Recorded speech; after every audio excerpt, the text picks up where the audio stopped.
So here we have the Ford Fiesta on a 17 plate. I'm going to start off by showing you around the outside of the car, and then we'll hop in and run through some controls on the inside. From the outside you can see it's a 5-door car with alloy wheels and tinted windows. We're going to start off inside the boot area of it first of all. As we approach the back of the car, you can see we have reversing sensors. This car's also got a reversing camera, plenty of boot space as well, along with that 60-40 split folding rear seat, should you wish to increase this space even further again. Okay, so we're just going to work our way back around to the front of the car, and then we'll hop in and run through some controls on the inside of it from there. But now that we've done a full circle, you can see it's in fantastic condition the whole way around it.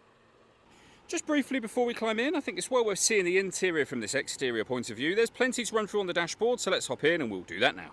Okay, now that we're inside the car, we're going to start with the dials. On the left-hand side, we have the rev counter. On the right-hand side, the speedometer. We have the fuel gauge in the middle at the bottom, and above that, the total miles of the car, which is 66,338. We also have the coolant temperature gauge there, as you can see. Next, we'll back out to the steering wheel. On the right-hand side here, you can see we have cruise control. We have stereo controls and phone controls on the left-hand side, and the stereo itself is over in the centre. On here, we can access our CD player, our DAB, AM and FM radio, Bluetooth audio and USB input. You can also pair your phone up from on here as well, and all the adjustments you make will show on the main screen.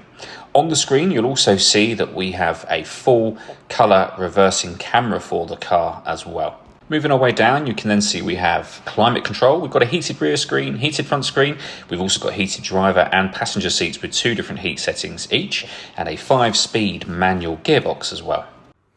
The last thing I wanted to mention is the paperwork we have for the car. So you can see the V5 registration document just there. 2 keys with the vehicle as well. Plenty of service history you can see here in 18, 19, 20, 21, 22. And then over the page here 23 as well as brake fluid and air conditioning services as well. If this vehicle requires an MOT within the 6-month period at the point at which we sell it, we will also do that MOT for you as well. All that leaves me to say is thank you for taking the time to watch this video. If you'd like to come and see the car for yourself and have a test drive, please feel free to give us a call here at Watson Cars. We'd love to hear from you soon.